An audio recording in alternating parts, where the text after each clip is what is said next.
Hi guys, welcome back to Thursday Top Lessons. Hope you've enjoyed the video so far. Please do like the videos and subscribe to the channel. Today we're going to talk about a very interesting book, one of my favorite management books of all time, The Ride of a Lifetime by Robert Iger. So, The Ride of a Lifetime is a memoir by Robert Iger, ex-CEO of Walt Disney Company. He recently stepped down. It is a classic on leadership.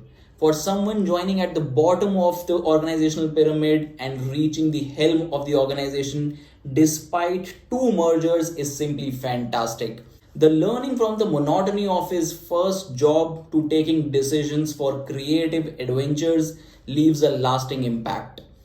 And when you have a chapter dedicated to Steve Jobs, it sure is going to be the ride of a lifetime. So, first, let's start with his 10 commandments of leadership. First, optimism. People are not motivated or energized by pessimism. Second, courage. The fear of failure destroys creativity. Third, focus. It is imperative to communicate your priorities clearly and often. Fourth, decisiveness. Chronic indecision is not only inefficient and counterproductive, but deeply corrosive to morale. Fifth, curiosity. Path to innovation begins with curiosity. Sixth, fairness. Nothing is worse in an organization than a culture of fear. Seventh, thoughtfulness. Take time to develop informed opinions. Eighth, authenticity. Truth and authenticity breed respect and trust in an organization. Ninth, the relentless pursuit of perfection. This is could be the title of the book for me.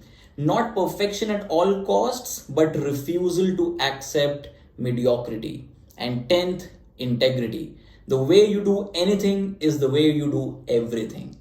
First, an amazing lesson from his beginning of the career. He says that cleaning gum from bottoms of 1,000 desks can build character or at least tolerance for monotony or something. Tolerance for monotony is essential to last the marathon that your professional career is. He says that to this day, I wake nearly every morning at 4:15 a.m. Though now I do it for selfish reasons, to have time to think and read and exercise before the demands of the day take over. These hours aren't for everyone. But however you find your time, it's vital to create space in each day to let your thoughts wander beyond your immediate jobs and responsibilities. Use this time to turn things over in your mind in a less pressured, more creative way than is possible once the daily triage kicks in. Now, here's his take on Roone Alridge, the father of ABC Sports, the company which was merged into Disney, and he was sort of his mentor. The show was more important to Roone than to the people who made it, and you had to make peace with that if you worked for him. His commitment to making things great was galvanizing, he says. It was often exhausting and frustrating, but it was inspiring too. The inspiration far outweighed the frustration. The relentless pursuit of perfection he learned from him. It was not about, as I told earlier, perfection at all costs, but the refusal to accept mediocrity. He shares one instance during a urinal interaction with Roone. Yeah, urinal interaction. Roone asked him, "How's it going?" And he said, "Well, some days I feel like it's tough just keeping my head above water." He looked straight and without missing a beat, told Robert Iger, "Get a longer snorkel." Another lesson he shares is that which he says he realized later in life, is excellence and fairness to people cannot be mutually exclusive. Both have to go hand in hand. Another important lesson he shares on people praising only him and watching only him in meetings because of his position was he says that I make sure to connect and speak with every person at the table. It's a small gesture, but I remember how it felt to be overlooked sidekick. And anything that reminds you that you are not the center of the universe is a good thing. Now, here's his take on Steve Jobs. He says that there was nothing Steve was more averse to than someone trying to use leverage over him. If you tried to do that, he went nuts. Michael Eisner, the erstwhile CEO of Walt Disney, too was averse to anything he perceived as bullying of him or the company. This combination made closing a negotiation between Disney and Pixar nearly impossible. And that's when Robert stepped in. Steve's idea of small talk was to glance out the window, make a brief comment about the weather, and then immediately start talking about business at hand. I wanted to patch things with Pixar and Steve. Content was Disney and technology was Pixar for him. Another instance that he shared about Steve Jobs is very interesting. He was showing his the new iPod to Robert Iger, Bob Iger as Steve called him. He said that this is our new iPod. It had a screen the size of a couple of postage stamps. But Steve was talking about it like it was an IMAX theater. Steve responded to boldness, and I wanted to signal to him that there could be a different way of doing things or doing business with Disney going forward. Another thing that Steve shared with him that stuck with him was a few solid pros are more powerful than a dozen of cons. Steve was great at weighing all sides of an issue and not allowing negatives to drown out the positives, particularly for things that he wanted to accomplish.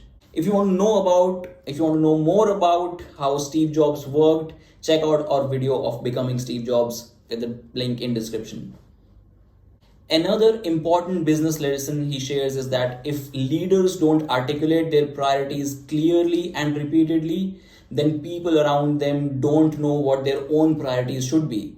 You can do a lot for morale of the people around you and therefore the people around them just by taking the guesswork out of their day-to-day life. Make sure you communicate the priorities.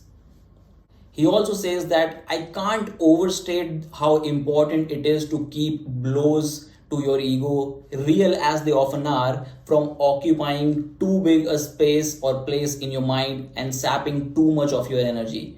It's easy to be optimistic when everyone is telling you you're great. It's much harder and much more necessary when your sense of yourself is being challenged. Another lesson personally for me that I took from this book is you can't wear your disdain for people on your sleeve, though. You end up either cowing them into submission or frustrating them into complacency. Here's his take on taking long shots. He says that sometimes people shy away from taking big swings because they assess the odds and build a case against trying something before they even take the first step. Long shots aren't usually as long as they seem. He says that it's perhaps the most responsible advice in a book like this to say that leaders should just go out there and trust their gut, because it might be interpreted as endorsing impulsivity over thoughtfulness, gambling rather than careful study. The key is awareness, taking it all in and weighing every factor. Bob says that no matter who we become or what we accomplish, we still feel that we are essentially the same kid we were at some simpler time long ago. Somehow that's the trick of leadership too. He's taking lessons out of childhood. He says that to hold on to that awareness of yourself even as the world tells you how powerful and important you are is an essential leadership skill. The moment you start to believe it all too much, the moment you look yourself in the mirror and see a title emblazoned on your forehead, you've lost your way. Some other tips he shares are that to tell great stories, you need great talent. Take responsibility when you screw up. Ask the questions you need to ask. Admit without apology what you don't understand. And do the work to learn what you need to learn as quickly as you can. Don't start negatively and don't start small. Do not let ambition get ahead of opportunity. We sometimes feel that why am I not getting this title?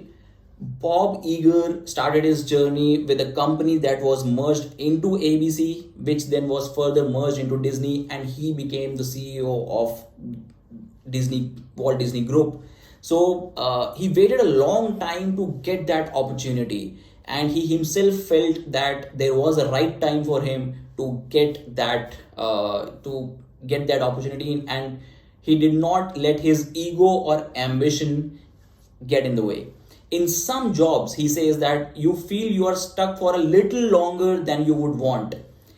But it is important to make yourself the person through attitude and energy and focus that your bosses turn to you when the opportunity arises.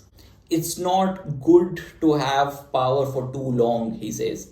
You don't realize the way your voice seems to boom louder than every other voice in the room. It really takes a conscious effort to reduce these corrosive effects.